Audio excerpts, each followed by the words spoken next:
Hello guys, welcome back to my YouTube channel Ghumakkad Sunny. और मैं हूं आपका दोस्त भाई सनी। और अभी मैं हूं बैंकॉक। और आज इस वीडियो में मैं आपके साथ कुछ स्टिकर वीज़ा से रिलेटेड जो लोगों के डाउट्स थे, उनके कुछ क्वेरीज़ हैं, जो उनके प्रॉब्लम है, जो उनको वो फेस कर रहे हैं, जो में से मुझसे कमेंट में करके पूछ रहे हैं। तो मैं आज इस वीडियो में उनके सारे डाउट्स और जो भी थाईलैंड स्टिकर वीज़ा के बारे में है, वो सारी इन्फॉर्मेशन आज इस वीडियो में आपके साथ शेयर करने वाला हूँ कि आपको कैसे आपके थाईलैंड स्टिकर वीज़ा अप्लाई करना है बीएफएस के थ्रू, क्या क्या डॉक्यूमेंटेशन आपको देनी है, आपको कितना बैंक स्टेटमेंट चाहिए। ये सारी चीज़ें मैं आपको एक ओवरऑल शॉर्ट टर्म में बताने वाला हूँ, जिससे कि क्या है कि आपको ज़्यादा प्रॉब्लम क्रिएट ना हो अप्लाई करते टाइम। तो इस वीडियो को पूरा देखें, जो भी थाईलैंड स्टिकर वीज़ा अप्लाई करना चाहते हैं। और मैं आपको थाईलैंड स्टिकर वीज़ा के बेनिफिट्स भी बताने वाला हूँ कि इसमें आपको कि क्या क्या बेनिफिट होने वाला है अगर आप स्टिकर वीज़ा लेके आते हैं। तो सबसे पहले हम बात करते हैं स्टिकर वीज़ा के बारे में। अगर आप थाईलैंड स्टिकर वीज़ा के लिए अप्लाई करते हैं, तो आपको जो डॉक्यूमेंट है वो आपको बीएफएस के थ्रू अप्लाई करना पड़ेगा। मतलब कि आपका जो स्टिकर वीज़ा वो बीएफएस से लगेगा। तो सबसे पहले आपको डॉक्यूमेंट में आपका पासपोर्ट होना चाहिए, जिसकी 6 मंथ वैलिडिटी होनी चाहिए, एंड टू पेज एटलीस्ट आपके खाली होने चाहिए पासपोर्ट के अंदर। ऐसा ना हो कि आपकी 4 मंथ्स की वैलिडिटी है या 3 मंथ्स की वैलिडिटी, तो वो एप्लीकेबल नहीं है। एटलीस्ट 6 मंथ वैलिडिटी होनी चाहिए एक्सपायर होने में। और दो पेज आपके जो है वो ब्लैंक होने चाहिए। ये आपका पहला डॉक्यूमेंट है। नेक्स्ट डॉक्यूमेंट आपका जो है वो आपका फ़ोटो, आपका जो उन्होंने जो वीज़ा फॉर्म जो है उसकी फ़ोटोज़ साइज़ दे रखी है 4x6 या मे बी 4x6 ही से है, तो वो जो है उस साइज़ के अकॉर्डिंग आपको फ़ोटो होनी चाहिए। ये आपका सेकंड डॉक्यूमेंट। थर्ड डॉक्यूमेंट आपकी एयर टिकट, आपकी बोथ साइड की एयर टिकट जो है वो कंफर्म होनी चाहिए। कोई डमी टिकट नहीं चलेगी, कोई फेक टिकट नहीं चलेगी, कंफर्म टिकट होनी चाहिए बाय एयरलाइन। ये आपका थर्ड डॉक्यूमेंट। फोर्थ डॉक्यूमेंट जो है वो आपका होटल बुकिंग, यानी कि आपकी जहाँ आप क्या 7 डेज़ के लिए या 10 डेज़ के लिए 15 डेज़ के लिए आप स्टे कर रहे हो या थाईलैंड में रुक रहे हो, तो वो आपको पूरे डेज़ की आपको बुकिंग शो करवानी पड़ेगी। वीज़ा ऑन अराइवल में क्या होता है कि आप फर्स्ट डे की बुकिंग शो करा के भी चल सकते हो, बट आपको जब स्टिकर वीज़ा के लिए अप्लाई करते हो तो आपको सारे दिन की बुकिंग आपको शो करानी पड़ेगी। जैसे कि आप अगर फर्स्ट डे इस होटल में रुक रहे हो, तो जैसे आप मान लो कि जिस दिन आप अप्लाई कर रहे हो उसके नेक्स्ट जिस दिन थाईलैंड लैंड कर रहे हो उसके उस दिन से लेके जब तक आप थाईलैंड से अब वापस नहीं आते, तब तक की आपकी होटल बुकिंग आपको दिखानी पड़ेगी कि मैं इस होटल में इस तारीख से इस तारीख तक रुकने वाला हूँ, फिर मैं इसके बाद इस होटल में जाने वाला हूँ। या हॉस्टल जो भी आपकी बुकिंग है वो आपको शो करानी पड़ेगी। बट स्टिकर वीज़ा में आपको सारी बुकिंग शो करवानी पड़ेगी। आपके जितनी भी आपने बुकिंग है वो आपको एक आइटनरी जैसी बना के पूरी शो करानी पड़ेगी। नेक्स्ट आपका आता है बैंक स्टेटमेंट। तो बैंक स्टेटमेंट, यहाँ पे लोगों के बहुत सारे कन्फ्यूज़न होते हैं कि भाई मैं फैमिली के साथ जा रहा हूँ, हम 2 लोग हैं या 3 लोग हैं, तो हम कैसे करें। या मैं सबसे उन्होंने सिंपल सा बता रखा है कि आप अगर सोलो ट्रैवलर यानी कि आप सिंगल आ रहे हैं, तो आपको 10,000 थाई बात जो है वो आपको लेके जाने हैं। अगर आप फैमिली के साथ जा रहे हो, फैमिली का इन द सेंस मतलब कि आप और आप हस्बैंड वाइफ और आपका बेबी जो है, वो तो आपको 20,000 थाई बात आपको शो करवाने हैं। अब इसमें क्या होता है कि जैसे आप 2 फैमिली मेम्बर में 2 लोग जा रहे हो, तो वो उनका रिलेशन भी होना चाहिए कि भाई ये हस्बैंड या वाइफ है, या मेरा ये भाई या बहन है, या डॉटर है, या फिर मेरी जो भी आपका रिलेशन है, वो आपको उसके अकॉर्डिंग आपको जो है वो शो करवाना पड़ेगा।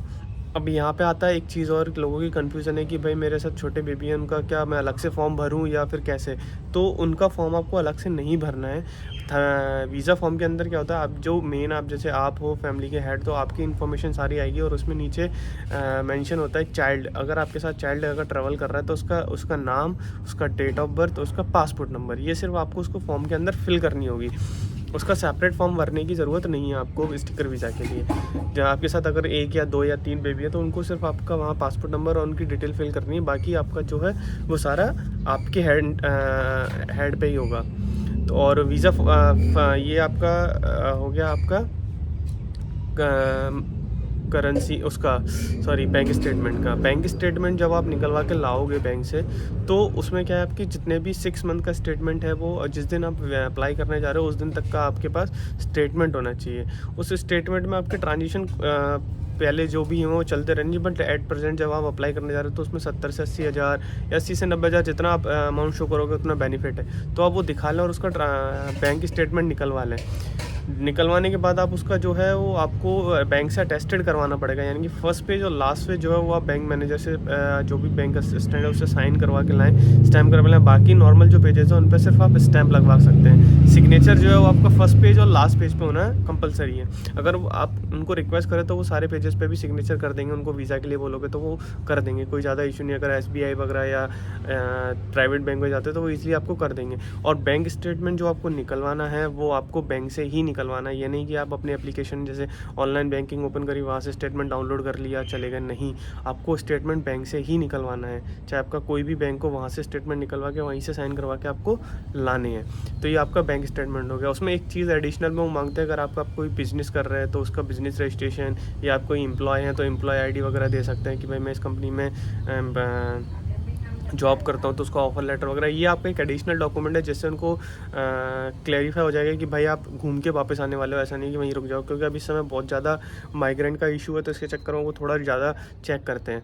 अगर आपके पास ये डॉक्यूमेंट है तो ये आप ज़रूर लगाएं, जिससे कि आपका वीज़ा जो है वो जल्दी लगे और ज़्यादा क्वेश्चंस वगैरह आपसे ना हो। क्योंकि क्या होता है कि अगर वो डाउट थोड़ा सा भी होता है तो वो आपको फिर रिक्वेस्ट भेजते हैं। BFS वाले, BKFS वाले आपको कॉल नहीं करेंगे, कुछ भी नहीं करेंगे, आपको उनकी वेबसाइट पे जाके स्टेटस चेक करना पड़ेगा। अगर उन्होंने वहाँ पे लाया कि आपको ये एडिशनल डॉक्यूमेंट सबमिट करना है तो फिर आपको वापस सबमिट करना पड़ेगा, फिर आपका टाइम लगेगा। तो ये सारे प्रोसेस में थोड़ा टाइम जाता है। तो इसीलिए जो भी आप सारे डॉक्यूमेंट सीक्वेंस वाइज जो वीज़ा फॉर्म उनका जो चेकलिस्ट है उसके अकॉर्डिंग लगाएं, फॉर्म फिल करें। मैंने वीडियो बना रखी है, मैं वीडियो का लिंक भी दे दूँगा कि कैसे वीज़ा स्टिकर वीज़ा के लिए फॉर्म फिल कर सकते हैं। ये सारी चीज़ें आप तो उसको भी देखें, जैसे सारे कि आपको वीज़ा फॉर्म फिल करने में दिक्कत ना हो। तो ये सारे डॉक्यूमेंट जो है वो आपको स्टिकर वीज़ा के लिए देने हैं। और स्टिकर वीज़ा की फ़ीस जो है वो 2,500 आपकी एम्बेसी फ़ीस है, और 500 फ़ीस जो है वो BFS की फ़ीस है। ये फ़ीस यानी कि 3,000। अब ये फ़ीस आपको देनी है, और आपका यहाँ पे जो वीज़ा लगेगा वो लगेगा 90 डेज़ का, यानी कि 3 मंथ्स का। बट उसकी वैलिडिटी ओनली 60 डेज़ की होगी। मतलब आप बैंकॉक में या फिर थाईलैंड में आप 60 डेज़ स्टे कर सकते हो। मतलब कि आपकी 60 डेज़ कंप्लीट नहीं, आपको 59 डेज़ या 58 डेज़ में आपको वापस इंडिया या फिर दूसरे अदर कंट्री आपको ट्रैवल करना पड़ेगा। ऐसा नहीं कि आप 60 डेज़ एंड लास्ट दिन में ही जा रहे हैं वापस। तो वो उसके एयरपोर्ट पे आपसे पूछ सकते हैं वो सारे कि आप कहाँ रुके, कैसे करें, इतना टाइम कैसे लगाए, ये सारी चीज़ इन्फॉर्मेशन वो आपसे पूछ सकते हैं। तो इसलिए कुछ दिन पहले आप निकल जाएं। ये आपका हो गया स्टिकर वीज़ा का प्रोसेस कि आपको कैसे कैसे सारी चीज़ें करनी है। अब स्टिकर वीज़ा के बेनिफिट्स मैं बताता हूँ कि जैसे अगर आप थाईलैंड आ रहे हैं तो क्या होता है, इंस्टेंट प्लान वाले वाला वो लोग तो अलग होते हैं कि भाई इंस्टेंट प्लान वाला चलो ठीक है चलो, तो उनके लिए वीज़ा ऑन अराइवल अच्छा है। आप 2 महीने या 3 मंथ से प्लानिंग कर रहे हैं थाईलैंड ट्रैवल करने की, तो मैं आपको सजेस्ट करूँगा आप स्टिकर वीज़ा के लिए अप्लाई करें।